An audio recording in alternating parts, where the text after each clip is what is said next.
Uma excelente noite, boa noite para todos aqueles que já estão aí nos esperando, para você que vai chegando aos pouquinhos também aí.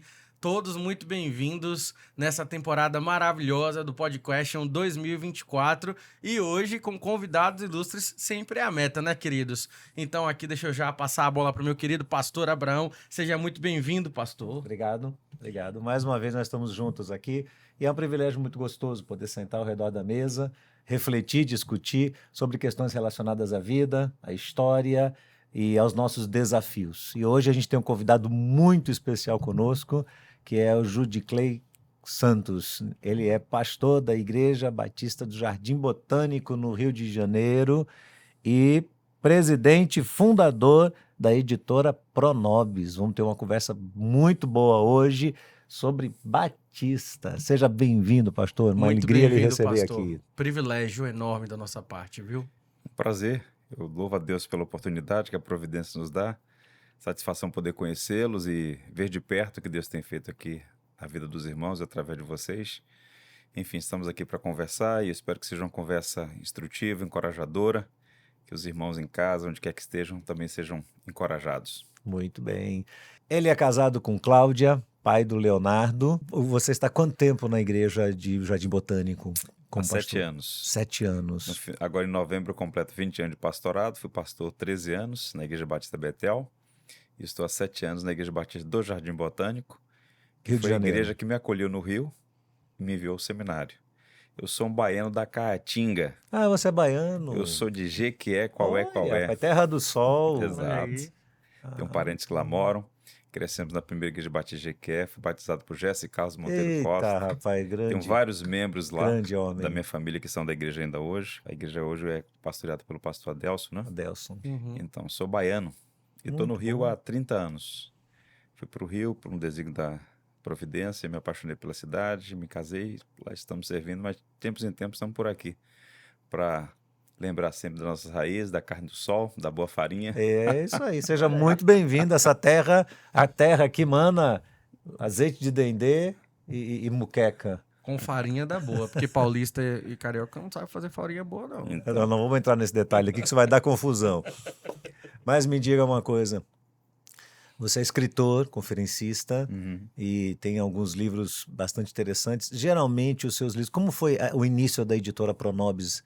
Você é fundador da editora, uma editora que hoje tem uma relevância muito grande no meio evangélico, trazendo livros históricos. Como nasceu esse sonho? Como foi que isso se tornou uma realidade? Essa é uma história muito interessante. Eu só posso atribuir isso realmente à soberania de Deus. Por quê? Eu sou batista de 4ª geração na minha família. Então, cresci numa histórica Igreja Batista. A PIB foi organizada em 1901. Ela é mais antiga que a própria cidade. Sim. E, enfim, cresci naquele contexto. Quando eu fui para o seminário, em 2001, meu primeiro ano de seminário, tive aula de histórias batistas, mas o que eu percebi?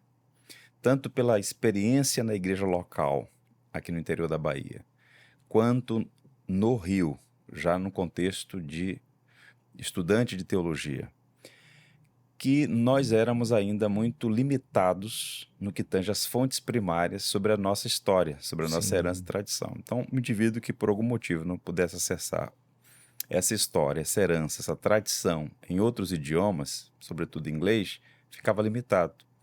Nós não tínhamos bons materiais. E eu fiquei, podemos fazer alguma coisa nessa direção. Porque ficou acalentado no coração. E em 2019, eu falei, chegou a hora de dar um passo à frente. Eu sou amigo de alguns editores, tenho uma boa relação com alguns irmãos que atuam nessa área já há algum tempo. Comentei com eles, falei, olha, eu acho que é um trabalho interessante, mas me alertaram sobre os riscos dessa operação, porque é um trabalho penoso. Sim. Editar livros, envolve todo um processo.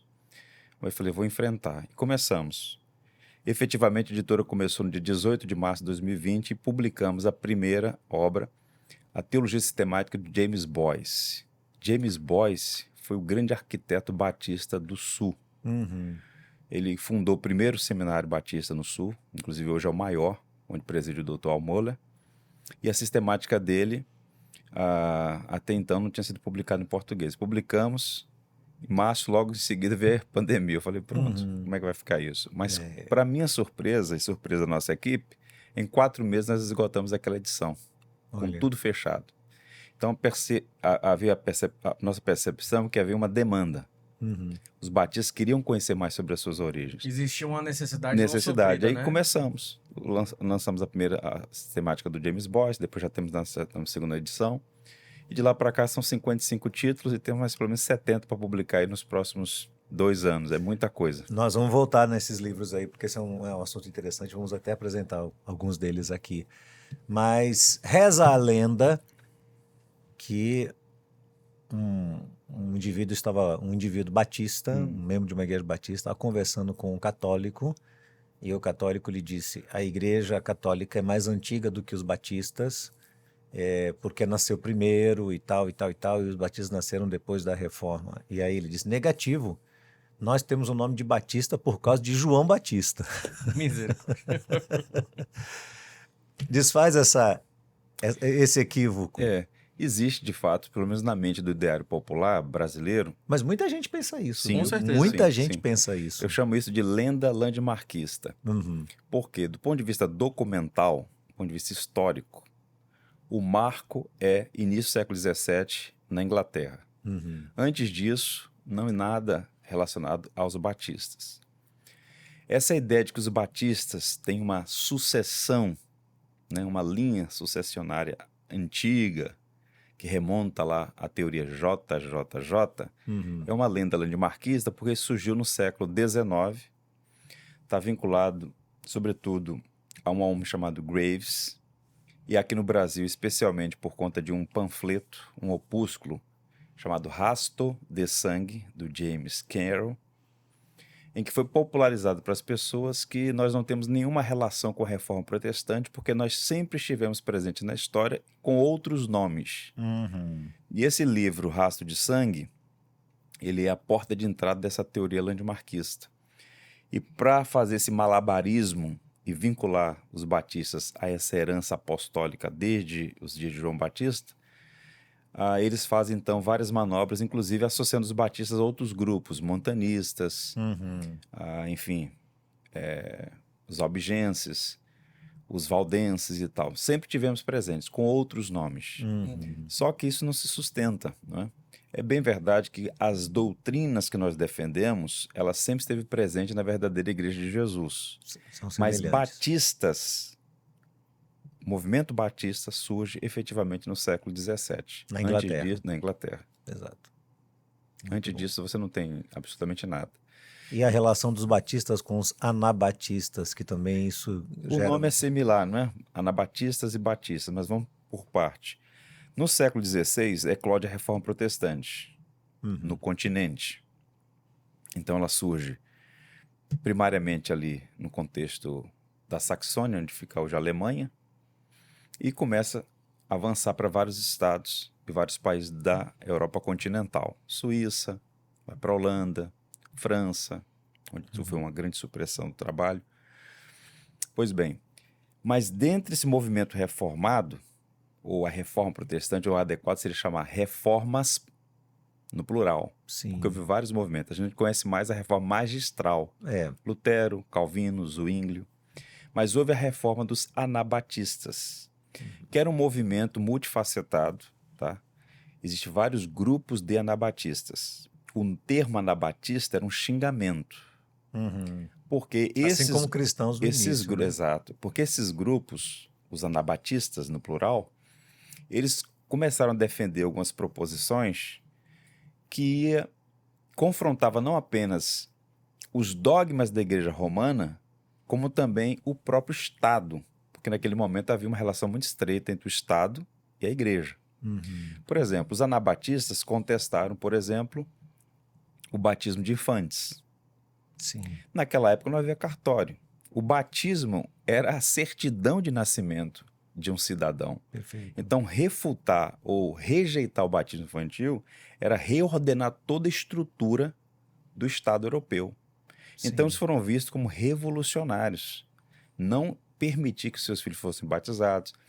A própria argumentação de separação entre igreja e Estado. Então, os estados europeus, né, os príncipes, as autoridades, os magistrados, viram os anabatistas com muita suspeição. E havia alguns, inclusive, que eram revolucionários mesmos, né? Então eram muito radicais, inclusive iconoclastas. Eles, por exemplo, quebraram igrejas, quebraram imagem, que aquilo é do diabo, não pode ter imagem e tal. Então havia os grupos mais violentos e havia os pacifistas. Menon Simmons, de onde vem Menonitas, era um Sim. grupo pacifista. Então, a Anabatista eram rebatizadores, só que é um grupo muito amplo. E eles foram duramente perseguidos por católicos, inclusive por protestantes. Os batistas surgem um século depois, no início do século XVII. E, curiosamente, embora tenham recebido influência dos anabatistas, alguns elementos, se nós lermos, por exemplo, o prefácio da Confissão de Fé de 1644, escrito em Londres por 7 igrejas, a Associação das Igrejas Batistas de Londres, no preâmbulo eles colocaram assim: nós batistas, que falsamente somos chamados de anabatistas. Os primeiros Rompendo batistas o vínculo, não né? queriam vínculo com os anabatistas, porque na Inglaterra, a gente está falando do continente, na Inglaterra já havia um bloqueio em relação a anabatistas, porque era vinculado ao quê? Radicalismo, sectarismo, revolução. Então, nós não somos anabatistas. Qualquer semelhança é mera coincidência? Então, assim, havia uma influência, mas não uma conexão direta com o movimento do século anterior. Perfeito. Então é daí para frente que começa a surgir a Igreja Batista. Quem são os primeiros fundadores? Como é que isso começa a se desenvolver? E como é que nós chegamos no ponto que chegamos hoje ao redor do mundo? Eu escrevi o prefácio à edição do livro do Dr. Michael Haykin, Os Primeiros Batistas, e nessa introdução eu argumento o seguinte: esse livro, Os Primeiros Batistas. A história dos batistas? O outro. Não, o outro. Esse. Os primeiros batistas. Esse livro, na introdução, Haykin. no prefácio, eu digo o Vou mostrar seguinte: aqui, ó. se alguém quiser estudar com clareza, com profundidade, a história dos batistas, precisa visitar necessariamente a reforma na Inglaterra. Há uma estreita relação entre o movimento batista e o que está acontecendo na Inglaterra. Então vejamos. A reforma protestante acontece no continente e se espalha na Europa. Quando os reformistas chegam nas Ilhas Britânicas, quem está no poder? Henrique VIII, o jovem rei inglês. Ele era da família Tudor, católicos até medula. E ele escreve um documento rechaçando e dando autorização para o Estado inglês perseguir qualquer ideia reformista, razão pela qual ele recebe o título do Papa de defensor da fé.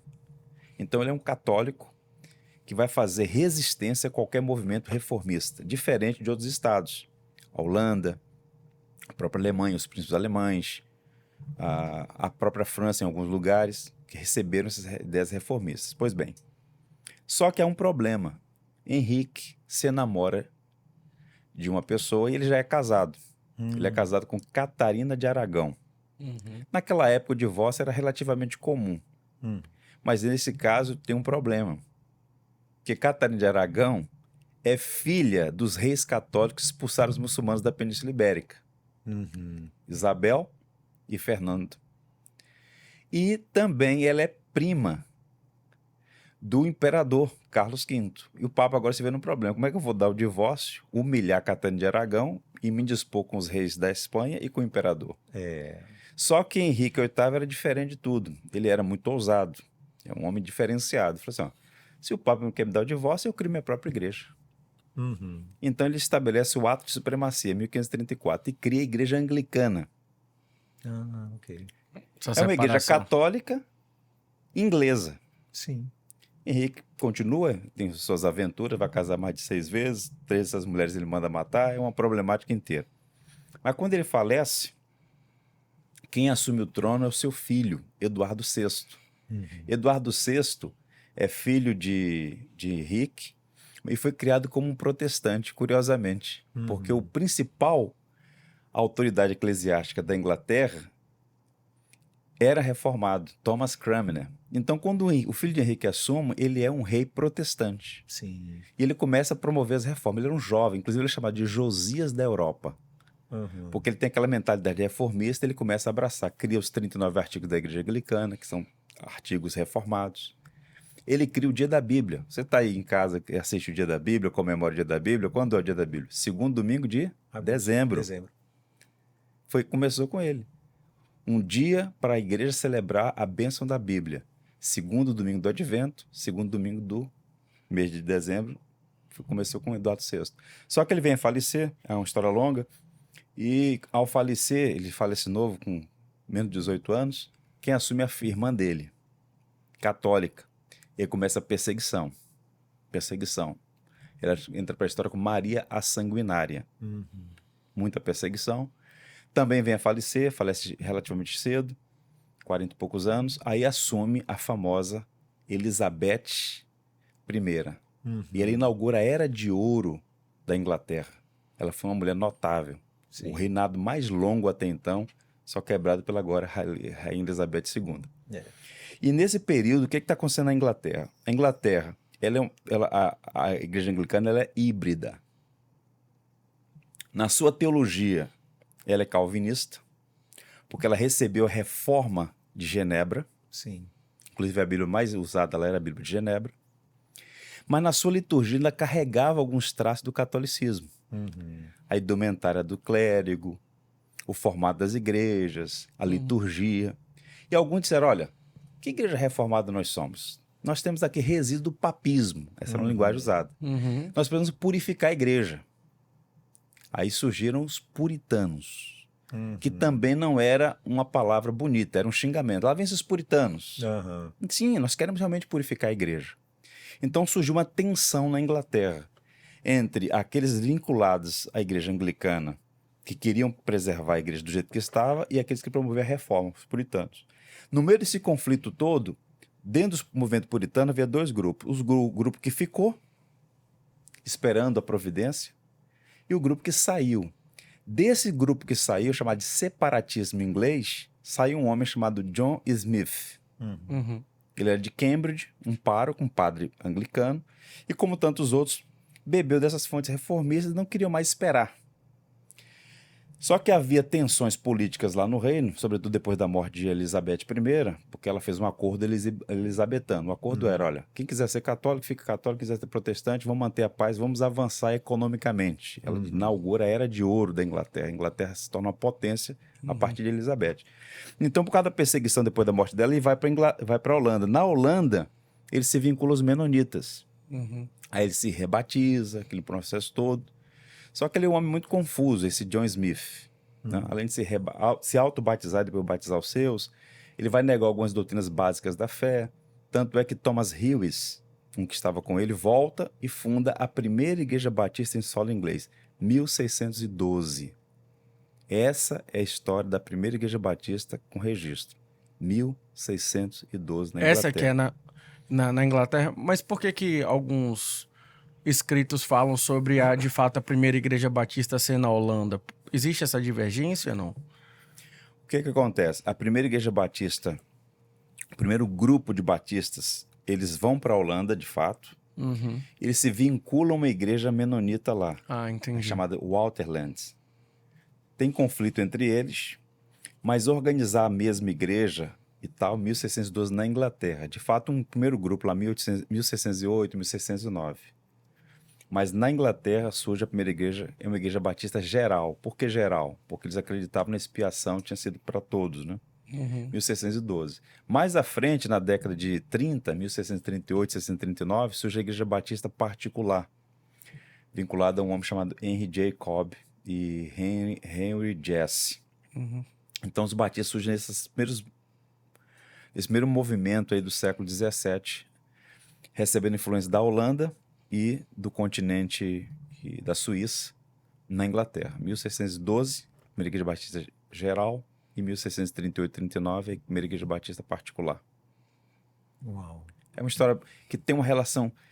Porque o que acontece? Para entender a história da igreja batista, o seu nascedor, a sua gênese, a gente tem que falar da política, esse movimento de entra um rei e sai outro, a família Tudor. E quando Elizabeth morre, como ela nunca se casou, morre a dinastia dos Tudors. E agora o que é que se faz? O primo dela, no norte, a família Stuart, assume como James I. É o homem que manda fazer a King James. Sim, né? sim. Então, o James. Só que ele era presbiteriano, porque a Escócia tinha sido reformada, século passado, por John Knox. Sim. Só que quando ele vem, os puritanos vão ao encontro dele, inclusive fazem a famosa petição milenar. Eles fazem vários pedidos ao rei. Olha, a gente quer que agora que nós temos um rei protestante, vamos fazer uma reforma completa na Inglaterra. Ele falou, não vai ficar do jeito que está. É uma grande decepção para os puritanos. Ele tinha os motivos dele. Mas o fato é que ele fica no trono como rei Tiago. Depois dele, assume o seu filho Charles I. E ele era católico, esse rapaz, esse rei, assumiu bem jovem, e era um homem intratável, intransigente. E no período dele surgiu uma guerra civil na Inglaterra, as tropas do rei contra as tropas do parlamento, que eram... O parlamento era majoritariamente puritano. E pela primeira vez na Europa, muitos antes da Revolução Francesa, um rei foi condenado, foi julgado, condenado e morto, foi decapitado.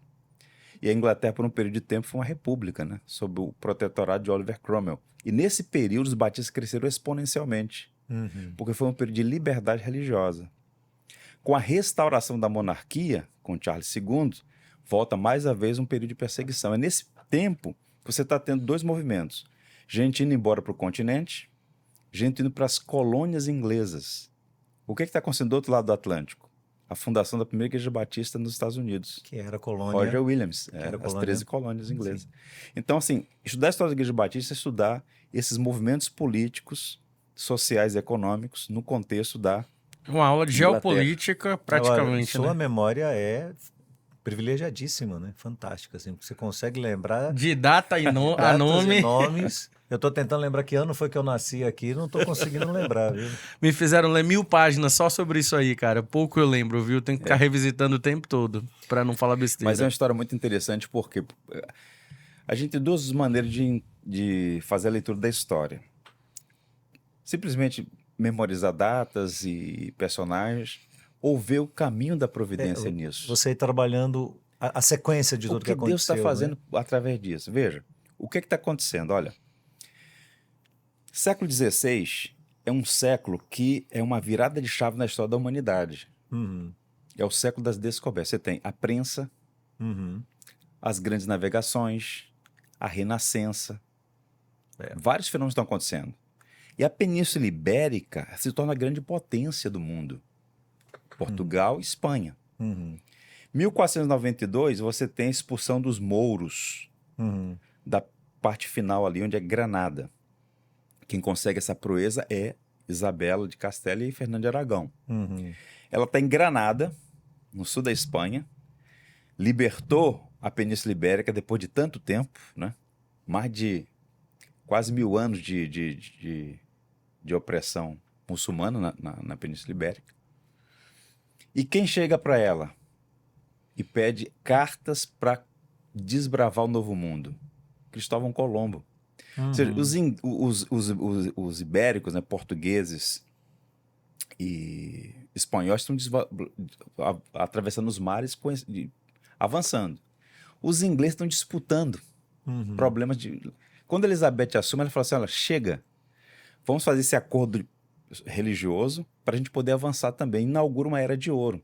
Aí você tem o avanço do capitalismo nesse período e tal. E mobilidade social. Por que eu estou dizendo isso? Para chegar na história. Um dos homens mais ricos da Inglaterra no século XVII era um batista. Um homem chamado William Kiffen. E ele ficou rico como? Com a indústria têxtil.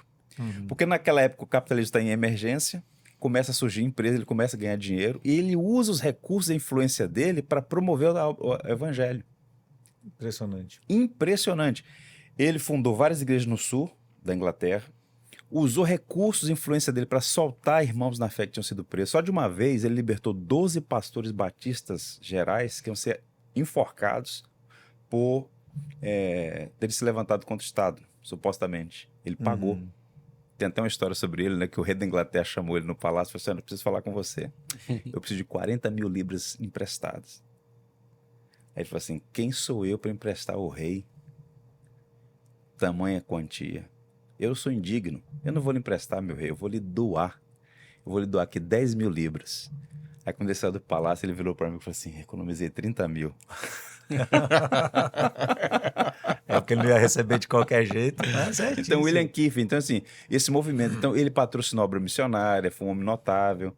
Então, um desses livros fala sobre a história do William Qual que é? Keefe. É Esse o aqui, o História primeiro aqui. Ó. Esse primeiro. O outro também tem alguma coisa, mas se você olhar contra a quarta capa, ele tá aí. Eu mandei fazer uma ilustração dele. Sim. Esse é o gigante William Keefe. Tem o Benjamin Kidd, que foi o grande teólogo batista do século XVII. Hoje nós temos o canto congresso das nossas igrejas, coisa linda da igreja cantando e tal. No século XVII, por alguns motivos que eu não tenho tempo para explicar aqui, não havia canto congregacional. Todo canto era coral. É. As pessoas ficavam em silêncio na igreja, não podia cantar. Quem cantava era o coral. Quem faz uma defesa do direito da igreja cantar é um batista, Benjamin Kidd. Esse que está aqui. Esse está aí também, Benjamin Kidd, entende? Então, assim, é uma história fantástica. Por tudo que eu quero dizer, quando você vai estudar história, você, além de acessar essas informações que são enriquecedoras, tem cortes aplicativos. Um homem rico usando dinheiro para a glória de Deus. É. O outro fazendo defesa de coisas elementares. Meu Deus, ele teve que aprovar na Assembleia da Igreja o direito da igreja cantar. É. Coisas que jamais passariam pela nossa cabeça. Só o coral que cantava. Só o coral que podia cantar. Falei, A quebra de um paradigma. O canto congregacional é o céu na terra. A igreja cantando, a igreja louvando a Deus. Eu tive uma oportunidade algumas vezes, mas essa foi bem especial. Foi a primeira vez que eu estive lá. Eu estive no Cairo e visitei a maior mesquita sunita do mundo. Fica no Cairo, no coração do Cairo. E aí o guia falou, eu preciso conversar com o imã lá, o pastor deles, né? Olha, depois daquela sessão, vou ver se ele consegue te atender. Aí fiquei aguardando. Primeiro foi um choque, né? Porque quando eu entrei na mesquita, eu pensei assim, vai estar todo mundo lá rezando e tal. Quando eu entrei, um estava deitado dormindo, um menino brincando com o iPad. Eu falei assim, ué, aqui também tem isso? E lá na frente os mais crentes, né? Sentado lá ouvindo o instrutor dar as orientações. Aí terminou a sessão, eu falei assim, me apresentei, brasileiro e tal, tal. Aí elogiei a arquitetura, muito bonita a arquitetura. Falei assim, eu tenho algumas dúvidas, mas eu tenho uma que me chama muita atenção. Vocês são mais de 1 bilhão de muçulmanos no mundo. Por que vocês não cantam? Vocês sabiam disso? Muçulmano não canta. Olha, não sabia disso não. Muçulmano não canta. Aquilo que parece uma canção é uma oração, mas não é canto. Aí ele olhou assim para mim, aí deu umas evasivas, falou assim, não precisa, a gente ora. Muçulmano não canta. Canto em adoração a Deus é coisa do povo de Deus. É. E no século XVII os crentes não cantavam. Benjamin Kidd, um batista, que introduz isso. Reintroduz a arte do canto no contexto do culto público. Então, quando você visita a história, você fala, caramba, eu estou participando de uma grande bênção. Você está na celebração da ceia. Vai ter ceia aqui na igreja. Aí passa o diácono, alguém que foi designado para distribuir os elementos. Aí alguém entrega o pão, entrega o cálice. Por 1000 anos, os crentes não podiam tomar o cálice. É. Era só o clero. Só o clero. Aí Lutero escreveu contra o cativeiro babilônico da igreja. Não é? Então, visitar a história... Revoltadíssimo, né? Visitar a história é pensar assim... E para a gente ter o que a gente tem hoje, algumas pessoas arriscaram a própria vida. Argumentando. O Thomas Hewes, por exemplo, quando ele volta da Holanda para a Inglaterra, ele escreve um texto que é considerado o texto mais antigo sobre liberdade de expressão na história. É um batista. Ele é um advogado. E ele escreve um texto chamado Mistério da Iniquidade. A gente vai publicar esse material, uma obra do século XVII. Ele dirige o texto ao rei da Inglaterra. E com respeito, ó meu rei, quero lembrá-lo que o senhor não tem autoridade sobre a consciência dos homens. O homem é livre para adorar a Deus de acordo com a sua consciência. O Estado não pode se imiscuir nos assuntos do coração. Liberdade de consciência. E por conta disso ele foi preso na prisão mais tenebrosa de Londres, na prisão da Torre. Roger Willis fez defesa, John Leland, Isaac Backus. Os batistas são paladinos da liberdade. Nós temos hoje presbiterianos, irmãos nossos queridos, presbiterianos, congregacionais, metodistas, tudo mais. Defesa de liberdade religiosa começa com os batistas. Porque nós apanhamos, inclusive, de presbiterianos congregacionais. Né? Numa era como a gente está hoje, muito imediatista, onde as coisas surgem do nada com base na criatividade e capacidade de liderança de um ou outro em qualquer esquina, ou seja, hoje é muito simples abrir uma igreja numa esquina, abrir um trabalho aqui, abrir um trabalho ali. Nós temos um lastro histórico muito importante, bem fundamentado. né? Esse lastro, na sua opinião, ele tem um valor para a geração mais nova, essa geração que não tem borda, essa geração que é globalizada, que vive muito o hoje, o momento hoje. Você acha que em algum momento essa história vai ser relevante para a geração mais nova? Em alguma medida, nós estamos vivendo um momento muito singular na história da civilização. Tem um autor chamado Rod Dreher, é um jornalista americano. Ele escreveu um livro que eu sempre recomendo. Inclusive o Dr. Al Mohler fez entrevista com ele. Chama-se Opção Beneditina. E qual a argumentação dele? Que nós estamos vivendo o que ele chamou de dilúvio revolucionário. Todos os governos conservadores no mundo, os que ainda existem, estão fazendo uma pequena contenção. Mas essa revolução ela é indetível do ponto de vista humano. E uma das características da revolução cultural, que é um grande leviatã com vários tentáculos, é a inversão da ordem. Inclusive no papel do homem e da mulher. Sim. Antes, não muito tempo atrás, um rapaz de 20 anos, ele sabia o que era a vida. Casava cedo, formava família, enfrentava a vida. Hoje nós temos homens com 34 passando o tempo todo no videogame em casa. Então tem uma geração Enquanto inteira a mulher que sai não... para trabalhar no lugar Então dele. tem uma geração inteira que não sabe o valor das coisas. O valor das coisas.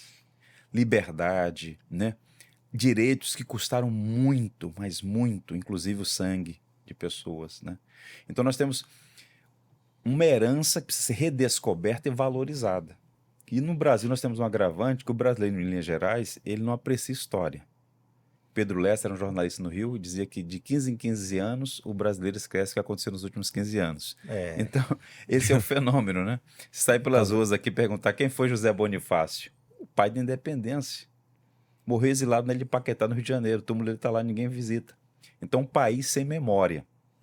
Então, essa mentalidade, desprezo pela história, está inclusive presente entre os cristãos, entre os batistas. Aqui no cemitério dos ingleses, tem uma heroína sepultada ali.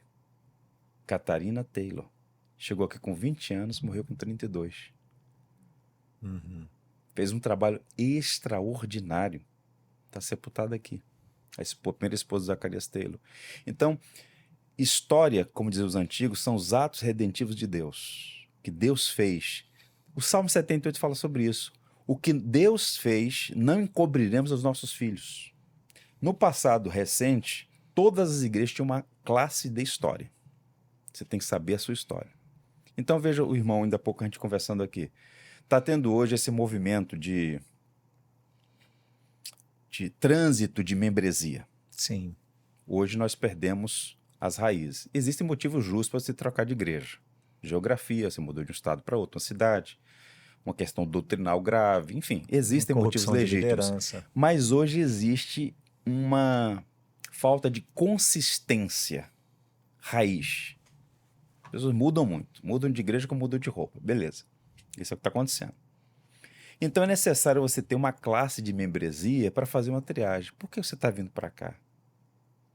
Você pega o Pacto das Igrejas Batistas, vendo o certificado de batismo, lá, eu fui batizado na primeira igreja batista que é, em 1991, tá lá, Pacto da Igreja Batista, na máquina datilografar, o pastor Jess assinou, tá lá, eu guardo com carinho. Começou com quem? Benjamin Kitt, século XVII. Os primeiros batistas entendiam a eclesiologia como a igreja local como uma igreja pactuada. O que é uma igreja pactuada? Você tem direitos e deveres. Sim. Você não está aqui por acaso, você é um corpo de crentes. Você tem uma responsabilidade na conexão com a igreja. Exato, exatamente. Então você tem aquele compromisso. Então essas questões todas são importantes para o indivíduo entender por que razão está entrando. E quando ele entra na igreja batista, tem que conhecer um pouco dessa história. Por que nós somos batistas? Quais são nossos distintivos, nossa missão, nossa visão. Quando você sai daqui por um caminho da providência, for para outro estado, outra cidade, outro país, procure uma igreja da mesma fé e ordem. Então parece que é simplesmente um tradicionalismo, né? Nasci batista, morrer batista. Não, não é isso. É porque quando você conhece essa história, você fala, ser cristão é uma graça, é um dom de Deus. Ser discípulo de Jesus. E ser batista é também uma grande bênção, no sentido de nós fazemos parte de uma história que tem as suas nódoas, tem as suas páginas feias, mas as páginas bonitas são maiores, entende? É. Então acho que vale a pena a gente conhecer, visitar. E no Brasil? Como é que isso tudo começou a se desenvolver no Brasil? A história da Igreja Batista no Brasil é curiosa também, porque ainda há pouco eu comentava com alguém, não sei exatamente, acho que foi com o pastor Davi. O primeiro batista a pisar no Brasil foi um chamado Luther Rice. Ele era congregacional, norte-americano, século XVIII. Ele foi enviado para servir na Ásia, na Birmânia. Chegando lá em contato com outro missionário, Adoniran Judson, ele se convenceu, ele foi convencido dos distintivos batistas. Ele de lá mesmo escreveu uma carta renunciando seu ministério como missionário congregacional e disse, olha, estou renunciando, inclusive estou sendo batizado aqui. Ele foi batizado pelos batistas no campo missionário. Então veja, o batismo é uma coisa séria. Ele já era um missionário, um pastor, tinha sido batizado na infância, mas quando ele foi convencido que o batismo é precedido por uma pública profissão de fé, para os batistas que com ele argumentaram, ele falou, não, meu batismo então não tem validade. Ele foi batizado. E aí quando ele está fazendo o caminho de volta para as Américas, toda essa volta, para o seguinte, ele passou pelo Brasil. E daqui ele escreveu carta, ele orou pelo Brasil, escreveu carta, quem sabe a providência não envia missionários para cá. Aí o Senhor enviou para os Estados Unidos, ele foi um dos grandes paladinos da obra missionária, tem uma história muito bonita em relação a Luther Rice. Agora, recentemente, no Seminário do Sul, quando foi feito o Centro de Estudos Bagby, eu falei, ó, tem que botar foto aí do Luther Rice. Ele foi o primeiro a pisar aqui. Mais à frente, 1859, chegou aqui Thomas Jefferson Bowen. Ele foi o primeiro missionário enviado para servir o Brasil. Qual é a história dele? Ele foi missionário na Nigéria, inclusive a maior universidade da Nigéria tem o nome dele, Universidade Batista. Por problema de saúde, ele teve que voltar para os Estados Unidos, mas como ele conhecia profundamente vários idiomas ou dialetos, como queiram, da língua africana, ele veio para o Brasil enviado em missão e ficou aqui 9 meses no Brasil. Ele, a esposa e uma filhinha de 7 anos. Mas a perseguição foi tão intensa em relação a ele que ele não teve nem condições de alugar uma casa. Nosso primeiro missionário do Brasil morou 9 meses na floresta da Tijuca. Olha aí, tá vendo? Perseguição, de estar num apartamento sofrimento, bom também? sofrimento, perseguição. E aí tem uma história curiosa porque ele chegou num dia, no outro estava na capa do jornal principal do Rio de Janeiro, que era a capital do Império. Por quê? Ele chegou no Rio e havia o comércio de escravos e ele foi para lá conversar com os negros. Ele falava fluentemente as línguas, iorubá inclusive. Aí foi um escândalo, um missionário americano falando com os negros e tal. Aí a igreja católica pegou em cima. Aí os missionários protestantes falaram, rapaz, vai devagar, a gente está aqui, você já chegou, já está na capa do jornal, vai arrumar problema pra gente. E perseguiram muito ele, estava com problema de saúde. 9 meses depois foi embora. E os batistas aqui, que estavam no Santa Bárbara do Oeste, a época Santa Bárbara somente, era uma colônia de americanos que perderam a Guerra de Secessão. E esses americanos se reuniram lá, 10 de setembro de 1871, é a primeira igreja batista em solo brasileiro. Sim. Uma igreja de culto em inglês. E o pastor Richard Radcliffe foi convertido à fé cristã pelo ministério de Thomas Bowen nos Estados Unidos. Então há uma relação. E eles oravam pelo Brasil e começaram, a gente tem que pedir a junta para mandar missionário para cá. Só que a junta tinha ficado desanimada, porque em 1859 enviou missionário, não deu certo. E eles insistindo. Aí eles entenderam que era para enviar. Tinha um general chamado Alexander Hall Tony, um general do exército americano, que se tornou amigo de Dom Pedro II. Ia lá para Petrópolis, ficar com o imperador e tal. Ele voltou para o Texas e falou, olha, temos que enviar missionário para o Brasil. Temos que enviar missionário para o Brasil. Aí fez vários elogios ao Brasil, um país e tal. E aí a junta decidiu então enviar o primeiro casal, William e Anne Bagby, 1881. Eles chegaram em março de 1881, por influência de Taylor. Quem primeiro viu o Brasil foi Taylor, só que ele estava num seminário estudando. Falou, vai na frente, depois eu vou. E Taylor chegou no ano subsequente, 18 de fevereiro de 1882. E esses 2 casais fizeram um trabalho fantástico, começando aqui, Salvador. Onde surgiu? 15 de outubro de 1882 foi a primeira igreja batista da Bahia, né? Eles organizaram aqui. Depois várias outras, né? Foram para Maceió, enfim, fizeram um trabalho fantástico. Então a história da Igreja Batista no Brasil, ela é muito bonita. E esses homens foram gigantes. Se hoje a gente sente calor, se existe uma viagem longa que é cansativa, tente imaginar no século XIX, americanos. Você pega a região de Louisville, no Kentucky, lá é abaixo de zero no inverno. Eles vieram para cá, lombo de animal, pegando doença. A esposa dele morreu com 32 anos, a primeira esposa. Sepultaram filhos, uma luta grande. E o Taylor era um gigante. Esse livro que nós acabamos de lançar, esse outro pastor. Esse aqui, Zacarias Clay Taylor, a tocha do evangelho no Brasil. A primeira pessoa que cunhou a frase "o Brasil para Cristo" foi esse homem aí. Foi, É ele aí. E tem alguma relação com a denominação Brasil para Não, Cristo? não, não. Nenhuma, né? Não, nenhuma, zero. É só porque ele dizia que ele Zacarias orava Taylor. pelo Brasil, né? Ele foi um gigante, um gigante. Então, assim, a história a história da Igreja Batista no Brasil começa no final do século XIX.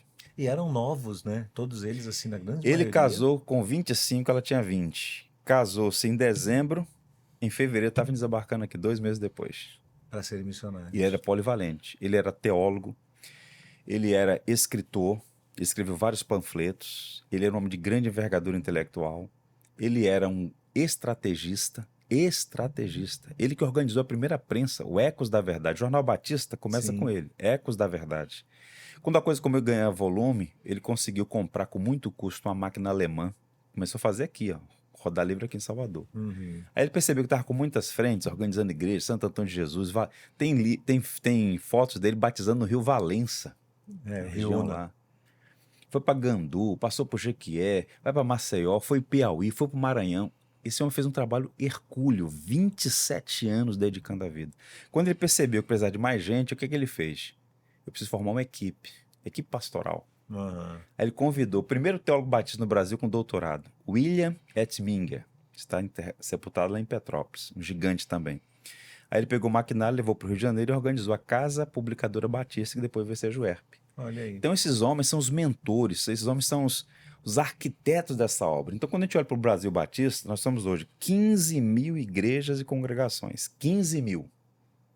E quase 3 milhões de pessoas que professam ser batistas. Uhum. Só que debaixo desse guarda-chuva tem todo tipo de coisa. Exato. Nós somos hoje o quê? O oceano com um palmo de profundidade. Uhum. Mas eles que começaram esse trabalho. E vale a pena a gente honrar a memória desses homens, aprender com eles. Olha, tem coisas aí nesse texto. Foram 2 anos de pesquisa. Visitamos os centros de documentos lá em Richmond. E é uma coisa assim, impressionante a obra que eles fizeram. E a gente precisa rememorar isso para poder aprender com eles. Se hoje nós temos dificuldades, né? Dificuldades quais são hoje? Né? Se antigamente nós tínhamos aquele problema com os romanistas, né? Eles foram apedrejados, ultrajados e tal. Hoje nós temos aí o Estado se agigantando, querendo se miscuir nos assuntos da igreja. Então, como é que a gente lida? Como é que a gente aprende? Muita oração e consistência no trabalho. Então, Taylor e outros mais são realmente gigantes. Eurico Nelson, meu Deus do céu, olha, Eurico Nelson. Guarde esse nome, Eurico Nelson. Uhum. Que nome gigante. Um sueco que se converteu nos Estados Unidos, em contato com esses americanos, falou assim, eu quero ir para lá. Junto falou, a gente não tem dinheiro para te mandar. Eu falei, não, mas Deus mandou. Mas a gente não tem recurso, então eu vou, o Senhor vai prover. Veio para cá. Esse homem plantou 40 igrejas na Amazônia. Foi até a foz do rio Amazonas, no Peru. Plantou a PIB do Pará, a PIB de Manaus, a PIB de Fortaleza, a PIB de São Luís, a PIB de Santarém. Essas igrejas todas. Ele é o apóstolo da Amazônia, um batista. Olha só. As pessoas não conhecem a história do Eurico Nelson. Eu estive em Manaus, fui no cemitério São João Batista em Manaus. Falei, minha senhora, eu sou pastor batista, estou fazendo uma pesquisa sobre o Eurico Nelson. Eu preciso encontrar o túmulo dele aqui. Aí não tem registro. Quando ele faleceu? Ele faleceu em 1917. Ah, é muito antigo. Minha irmã, minha senhora, esse é o mais importante desse cemitério. Tem que dar conta de onde está o corpo dele. Achou? Mole Sua pergunta. ousadia deu certo? Rapaz, não encontramos o túmulo do homem lá? Encontrou. Encontramos, fizemos... Com lápide e tudo? Tudo, tá tudo lá. Inclusive é um túmulo, é um jazigo comprado pela convenção, era a Convenção do Amazonas e de Rondônia. Uhum. Perdão, de Roraima, né? Roraima. E, inclusive tem outros missionários enterrados lá. O Eurico Nelson foi um gigante. Então, assim, é uma história fantástica, a história do povo batista no Brasil. E quando a gente vê algumas coisas, a gente fica um pouco entristecido, mas eu acho que a gente pode aprender muito, pastor. Viu? Pastor Abrão, pastor Fantástico. Escuto, com os acertos e desacertos dos nossos pais na E fé. a sua presença aqui para a gente é muito importante porque A gente não tem essa capacidade de memória para conseguir decorar todos esses nomes e relembrar essa história toda e passear por ela. É claro que a gente sabe que você vem andando mergulhado nisso, Sim, né? É sim, sua área sim. e deve ser sua paixão também, Eu gosto muito. né? Isso é muito Imagina. importante. Agora, nós temos, você falou dessa pressão que vem sobre a igreja hoje, que vem do Estado, do sistema político, da filosofia que predomina a nação como um todo e o mundo como um todo. E a gente ouve muito falar sobre cristãos emergentes, que são movimentos que a gente vai chamar de fogo amigo. Ele está dentro, mas ele não está dentro de coração. Ele está dentro, mas a alma dele está fora. E ele acaba sendo um empecilho e uma pedra de tropeço para muitos no meio mais conservador, no meio mais eclesiástico, mais fundamentalista. Como é que você vê esse movimento, o crescimento desse movimento hoje no Brasil e no mundo? Eu vejo com muitas reservas. Muita reserva. Por quê? Eu ouvi certa vez o Paul Washer dizer uma coisa interessante. Disse lá pra gente no Rio. Palavras dele. Nós temos que parar de chamar de igreja o que não é igreja. Sim. Porque perceba, existe uma frase atribuída a Agostinho que é unidade no que é essencial, divergência no que é secundário, em todas elas o amor. Uhum. Eu consigo comungar com um irmão presbiteriano, Sim. embora entenda que a visão dele sobre o batismo está equivocada. Uhum. Mas eu não posso comungar com quem, por exemplo, nega a autoridade das Escrituras. Exato. A base de tudo. Alguém que nega, por exemplo, a divindade de Cristo, a doutrina da Trindade, nós somos monoteístas trinitários, o Evangelho, a cruz de Jesus Cristo.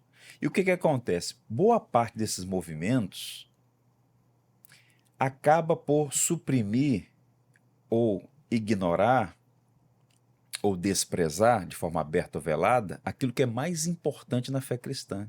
Uhum. A teologia da prosperidade, a teologia do triunfo, esses novos movimentos que acabam alimentando caricaturas. Essas igrejas, ditas igrejas evangélicas que surgiram agora esse movimento, elas prestam um grande serviço, porque elas vão alimentando caricaturas. Antigamente, não muito tempo atrás, quando você pensava numa igreja, vamos pensar os batistas, né? Eu tinha um tio meu, engenheiro em São Paulo, não era crente, mas assim, os batistas são sérios, né? Povo da Bíblia. Uhum. Acabou. É. Por quê? E com o advento das mídias, não é? Advento desses indivíduos mercadejando a palavra em horário nobre na televisão, rádio, televisão, internet Vendendo e tal, produto, né? vendendo produto. Então, o quê? Alimentou-se muito essas culturas e tal. E muita gente que entrou nas chamadas igrejas evangélicas, né? Entrou porque houve um processo de alargamento da porta estreita. Uhum. Então, eu olho para o movimento desigrejado, movimento progressista, igreja emergente, e de fato existe gente lá sincera, mas errada, Uhum. mas existe muita gente sobre as quais há suspeição da autenticidade da conversão, Uhum. porque foram atraídas por falsas motivações, né? Sim. O Robert Murray McCheyne dizia assim, você conhece um falso profeta pelo que ele prega, Uhum. mas também pelo que ele deixa de pregar. Sim, claro. Se não prega o evangelho, se não prega a centralidade da cruz, a própria ideia de igreja, né? A gente peca hoje por um excesso de informalidade. Sim. Um excesso de informalidade, os símbolos esvaziados, a celebração do batismo, o batismo deve ser um momento de alegria, né? De júbilo, né? É. Mas ao mesmo tempo tem um elemento da solenidade. É. A ceia é um momento de contrição, lembrar que foram os nossos pecados que levaram Cristo àquela cruz. Então tem que ter esse elemento da contrição, da confissão, da higiene da alma, mas ao mesmo tempo o júbilo, da alegria do perdão, da renovação da aliança, o pacto renovado entre os membros da igreja. Mas você vê esses símbolos, para citar dois apenas, né? A ceia e o batismo, às vezes, por vezes, feito com tanta leviandade, com tanto excesso de informalidade. Não pode ser por aí. Então, acho que essas igrejas pecam nisso. A própria instituição, o pastor não é só um homem. O pastor é uma instituição, um pastorado. Ele representa, ele é o homem da palavra. A indumentária dele é importante. A maneira como ele lê a Bíblia, a maneira como ele se dirige às pessoas, a maneira como ele trata o sexo oposto, a maneira como ele se dirige às autoridades. Ele é, em alguma medida, a face visível do que é a igreja local. Sim. E o que a gente tem hoje aí? Você não sabe se é um pastor ou animador de auditório. Exato. Exato. O cara pra lá com a calça rasgada, parece um garotão de skate para lá pra cá. Que negócio é esse? É evidente que a providência usa meios, não é? A gente tem as tribos, hoje a sociologia aponta para isso, tem várias tribos. Eu moro no Rio de Janeiro. Ipanema é uma subcultura dentro do Rio de Janeiro. Você passa de Ipanema, onde é que a gente está aqui? Então você tem que ter uma estratégia para alcançar as pessoas nas suas tribos, não esperar que elas venham à igreja com aquela solenidade. Mas o perigo é a inversão da coisa. E eu acho que as igrejas, respondendo objetivamente a sua pergunta, igrejas emergentes, desigrejados, movimento progressista, eles não entenderam o evangelho. Uhum. E por conta disso, eles acabam, ainda que alguns involuntariamente, prestando um desserviço à medida que vão alimentando caricaturas e ludibriando as pessoas. Eu pergunto a vocês, o que é que seria melhor ou menos ruim? A pessoa rejeitar abertamente o evangelho e falar assim, olha, não quero evangelho, acho que isso aí é falácia, eu acho que isso aí é ilusão. Pronto. Ou o indivíduo achar que está salvo e não está. E querer desconstruir aquilo que ali existe, né? E outra coisa, uma empáfia muito grande, né? Eu acho, a gente precisa aprender a respeitar tradições, a respeitar. Paulo falou sobre isso para Timóteo. O mais idoso, você lida como se fosse seu pai. A mais nova como se fosse sua irmã. E existe muito empáfia, quer dizer que ninguém presta, ninguém serve. Uma tendência, né? Olhar para o passado com desprezo. Isso é uma característica do gnosticismo, olhar para o passado com desprezo. As igrejas tradicionais, não sabe de nada. Aí bota todo mundo, as palavras de ordem, fundamentalista, fariseu, né? Exato. Não sei o que e tal. Não funciona assim, né? Quem chegou aqui e desbravou esse campo? Foi um homem como esse aí. Você pega Eurico Nelson, dentro do Rio Amazonas, batizando de toga, de gravata. Ignorante, devia estar com o quê? Sem camisa, com a pena. Símbolos. Nós vivemos, nós somos, o valor simbólico da nossa fé é muito importante. As nossas igrejas, por exemplo, praticamente sem símbolos da fé, que a gente acha que é da igreja romana. Você acha que houve um esvaziamento da ceia? Completamente. Tem um texto que a gente publicou, chama-se dos 3 teólogos batistas de Oklahoma, da Universidade Batista de Oklahoma. O título é Os Batistas, o Resgate da Tradição Cristã. São 14 artigos muito bem documentados. Um deles é sobre a ceia, escrito pelo Dr. Michael Hake. Ele fala que, embora nós batistas, desde a nossa Gênesis, tenhamos entendido a ceia como um caráter memorialista, a ceia em memória de Jesus, não é um símbolo vazio. Cristo está presente, não nos elementos, mas presente porque a igreja está reunida. Sim. E a nossa fé é nutrida. Sim. Agora, o que acontece? As pessoas não têm, às vezes, falta instrução, né? Eu lembro uma vez, eu estava de férias, fui a uma igreja grande, expressiva, e eu não avisei que eu iria. Eu estava de férias e fui. Quando cheguei à porta, o pastor estava chegando. Aí eu falei, ô pastor, hoje eu vou participar do culto com vocês aqui. Hoje eu vou ouvir o irmão pregar. Aí ele falou assim, não, hoje não vai ter pregação, hoje é só a ceia. Aí eu já falo contigo no final. Aí foi saindo assim para lateral para o escritório. Aí eu fui subir na escadaria assim, aí sentei. Falei, aquilo me caiu tão mal. Eu falei, meu Deus, a ceia é o maior sermão. O que é a ceia? É o evangelho dramatizado. O evangelho diante de nossos olhos. O corpo e o sangue simbolizado. O maior sermão é a ceia. Ela está dramatizada. E o papel do pastor, do catequista, do instrutor, é expor o significado, porque Paulo diz, quem come, quem bebe sem discernir, está comendo juízo. Então como é que o indivíduo diz, hoje não vai ter sermão, não vai ser só a ceia. Diminuiu o valor, né? Esvaziou. Então a gente precisa recuperar. Na verdade, há vários elementos na igreja, na liturgia, a ceia, batismo, disciplina. Todos esses pontos da eclesiologia são resgatados. Você me permite contar uma história? Vamos lá. Todas. Eu fiz um curso em Washington com o Mark Dever. Foi um tempo muito bom. E o Dever é um dos expoentes do resgate das nossas tradições. Ele bebeu muito em John Dagg. John Dagg foi o homem que estruturou a eclesiologia batista nos Estados Unidos. E o Dever tem uma comparação muito interessante, que ele diz assim, o batista hoje, está falando no Seminário do Sul, lá no Sul, Batista do Sul. E eu falava, olha, você descreveu o Brasil, mas vamos lá. Os batistas do Sul podem se comparar da seguinte figura. Imagine um homem que, dirigindo seu carro numa rodovia, sofreu uma batida, uma colisão de frente com outro carro. Batida grave, acidente terrível. Ele ficou em coma por 2 meses. E quando ele acordou, só lembrava de uma coisa: missões. Uhum. O Batista hoje é basicamente essa figura. Ele teve um lapso de memória e só lembra de uma coisa: missões. Uhum. Tá tendo problema? Missões, missões, missões. É evidente que o trabalho missionário está no nosso DNA. Sim.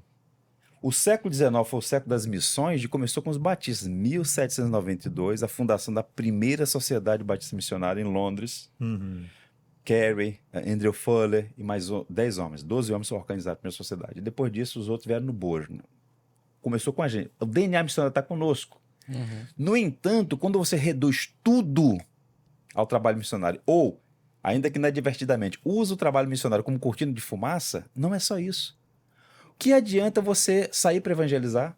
O que adianta você plantar 300 igrejas no Brasil se as igrejas plantadas não têm lastro? Sim. O que é culto? O que é batismo? O que é ceia? O que é o evangelho? Não tem. Então a teologia é espinha dorsal. Os grandes missionários, esses homens aí, eram homens que conheciam, chegavam aqui, enfrentavam o quê? Os gnósticos, enfrentavam outros grupos, romanistas, tinham conteúdo. Hoje, qual é a ideia que as pessoas não é missionário? O pastor que não deu certo. Não deu certo com o pastor, vai ser missionário. Aí o empobrecimento é muito grande. Então a gente precisa resgatar o quê? Boa teologia, boa tradição, herança teológica, boa literatura, eclesiologia. A gente precisa repensar essas questões. Porque o batista hoje, o cenário não é bom. Eu não digo isso com altivez, muito pelo contrário, eu amo o povo batista. Mas é por amar que eu digo, ó, o nosso cenário hoje, eu tenho dito isso por aí, o nosso cenário hoje é o pior em 150 anos. Isso é terrível isso. Não é? E há uma tendência de esvaziar mais ainda, né? Porque a geração mais nova não tem procurado se aprofundar nessa história. E ela vive muito dentro desse parâmetro do presente, da novidade, da moda emergente ao redor, dessa globalização. Então, ele não se aprofunda muito. Eu vi um dia desses que os filhos dos cristãos, eles não têm fidelidade denominacional. Eles vão criar o seu próprio caminho a partir, não propriamente da relação com os pais e com a fé dos pais, mas a partir das relações exteriores que eles vão estabelecer nesse universo sem limites, não é? Então, a gente olha com bastante reserva também essa questão do futuro de uma igreja batista, porque a gente não tem uma geração nova chegando e fazendo coro, e às vezes, como igreja, nós falhamos de não oferecer aos jovens essa ferramenta a mais da história, dos fundamentos, levá-lo a passear um pouco no seu passado, no histórico de tudo. Né? Chegar a beleza do Nas evangelho, origens. né? Que é uma coisa linda. É. E porque existe, nesse movimento, inclusive, progressista, né? Cultural, da política, existe a falácia de associar cristianismo à ignorância e à pobreza. Exato, A gente está na crista da onda. É. Tem um livro de um autor, eu comprei esse material em Lisboa, o nome dele é Rodney Stark. É um dos grandes homens da atualidade, Rodney Stark. Ele é professor nos Estados Unidos, numa grande universidade lá. Ele publicou muitos bons livros. Ele é católico. Ele escreveu um livro chamado O Triunfo do Ocidente, 600 páginas. E nessa obra, ele documenta que os 50 maiores cientistas da história eram católicos, protestantes e judeus. É. Então, associar a fé cristã à ignorância é ignorante quem o faz. É. As principais universidades do Isso mundo foram acontece organizadas no meio por gente. acadêmico também, exatamente. Todas tomadas, todas dominadas. Todas dominadas por ideais equivocados. Aí o que acontece? Aí o cara chega na igreja, o rapazinho cresce na igreja, enquanto criança ali, na escolinha, tal da igreja, aí chega na adolescência, aí vai para o ensino médio, faculdade. É cooptado. E qual o problema aí? 2. Número 1. Quem tem que instruir os filhos são os pais. O pai, a mãe cristãos precisam catequizar os filhos na sã doutrina, as sagradas letras, como diz Paulo a Timóteo. E a igreja também, ela tem o magistério da palavra.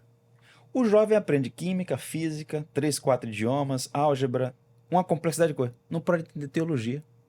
Não, teologia não. Aí Jesus me ama, tem um plano para minha vida. Só que isso, embora bonito e E o verdadeiro, plano de me não é fazer o bem o suficiente. tempo todo, né? Que Não é suficiente. exato. Aí vai para as escolas, pessoal. Pronto. Pastor, como que o senhor avaliaria, eu diria algumas características, né? O senhor citou Mark Dever aí, né? Uma igreja que é saudável nos dias de hoje. Essa é a tese do Dever, né? Ele escreveu um livro, já publicado em vários idiomas, as 9 marcas de uma igreja saudável, que não são 9 marcas exaustivas, há muitas outras, inclusive ele nem botou oração ali. Mas, em linhas gerais, uma igreja saudável, uma igreja que coaduna duas coisas. Para ser bem resumido aqui, eu tenho buscado fazer isso lá no Jardim Botânico. A igreja tem que ser uma escola que ensina e uma mãe que acolhe. A igreja tem que ser o lugar onde o indivíduo vai receber a verdade, mas não apenas a verdade minúscula, a verdade total, a verdade que envolve todas as esferas da vida, a palavra de Deus, norteando tudo. Então a igreja tem que catequizar, tem que ter um púlpito forte, um ministério de educação forte, seminário forte, livraria, biblioteca. Essa é a nossa tradição, de mostrar a pessoa, olha, existe a vocação para a criação e a vocação para a redenção. Então veja, nem todos aqui foram chamados para servir como um pregador, um pastor, mas você foi chamado para servir nas mais várias esferas. Então, o seu trabalho é sagrado. O que você é? Ser um médico, ser um policial, ser um professor? Atue com essa mentalidade cristã. Então, a igreja tem que ser esse lugar de treinamento para envio e missão. Sim. Esse é um resgate, isso é uma tradição protestante muito rica, né? Mas ao mesmo E ao tempo... mesmo tempo ela tem que ser relacional. Uma igreja onde você se sente acolhido, uma igreja onde você tem irmãos, relacionamentos. A igreja tem o quê? Um café da manhã, tem um passeio, tem um encontro de casais. A igreja é esse ambiente amoroso. Então isso é uma marca de igreja saudável. O que é que você percebe? Tem igreja que se torna apenas um lugar agradável para você estar, para conversar com os irmãos e tal, mas não tem consistência teológica. Você conversa com uma pessoa, não tem conhecimento bíblico. Exato. Aí do outro lado, a igreja às vezes foca muito em ensino, mas E não é tem fria. relacionamento. Exato. Uma mãe que acolhe e uma escola que Escola. ensina. Isso é marca de uma igreja saudável. Eu queria lhe fazer uma última pergunta. Eu queria ficar aqui muito mais tempo, né? O nosso horário já estourou. Uma última pergunta. Por favor, pastor. Se você estiver diante de uma pessoa que está definindo sua vida, sua história, o credo que ela vai seguir, a religião que ela vai adotar, como um batista, você a recomendaria para a Igreja Batista? Por quê? Você diria a ela assim, se torne um batista. Eu diria primariamente porque os batistas, embora não sejamos perfeitos, os batistas zelam por uma coisa que é muito especial, que é a sua liberdade. O que significa dizer isso? Deus não quer ninguém acorrentado junto ao seu trono. A alegria é uma marca da vida cristã. E os batistas, desde a sua gênese, eles tentaram coadunar duas coisas. Sua convicção teológica, inalienável, intransigente na sua convicção, mas ao mesmo tempo flexível para, olha, você tem liberdade.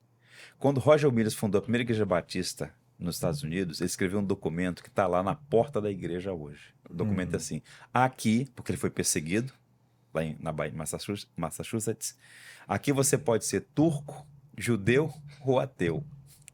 Em outras palavras, você tem liberdade. Agora, o caminho é Jesus Cristo. Ou seja, ele colocou a convicção teológica dele, ao mesmo tempo a liberdade para o indivíduo. Então, vejam, nós temos hoje várias organizações religiosas que cerceiam a liberdade das pessoas, inclusive o Estado e a religião. A religião, ela é em alguma medida, ela busca oprimir muitas pessoas. Né? Vocês sabem disso. É verdade. Há igrejas que controlam a agenda das pessoas, as amizades das pessoas, tudo na vida da pessoa.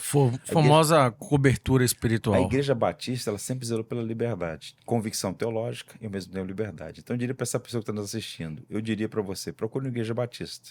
Agora, verifique se essa igreja é realmente batista, porque não basta ser batista na placa. Exato. Porque uma verdadeira igreja batista vai ter uma consistente doutrina para te apresentar, mas ao mesmo tempo vai te dizer para você que nós somos paladinos da liberdade e defendemos isso para todas as esferas da vida.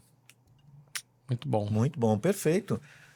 Vamos lá, olha, só falando aqui do livro, a história dos batistas, da Inglaterra para o mundo. pela sua editora? Esse livro é preciosíssimo, trabalhamos nele por Anthony alguns LeCouch. meses. São 3 autores, né? O Schutt, o Nathan Finn e o Michael Hake. São professores do Seminário do Sul, lá nos Estados Unidos. É um panorama de 400 anos, uma edição primorosa, capa dura, soft touch. Um livro aí para você ter uma visão muito legal. E ao final de cada capítulo você tem aí uma bibliografia para aprofundar suas leituras. Perfeito. Esse foi recentemente lançado. O escritor é o David Bletz, missionário no Brasil há 24 anos, é membro da minha igreja, pastor, doutor David Bletz, professor na Fabapá, no Seminário do Sul. Ele ficou 2 anos fazendo essa pesquisa. Eu fiz o trabalho de editoração, um livro maravilhoso. Esse outro exemplar, vendemos 4.000 cópias. É um livro muito bom, que é uma introdução a partir do contexto religioso inglês, que é o solo, né? A partir do qual os batistas nascem. Então, o material está lá. Nós temos 55 títulos publicados. Esse ano vai sair mais alguns, inclusive um sobre eclesiologia, do Mark Dever.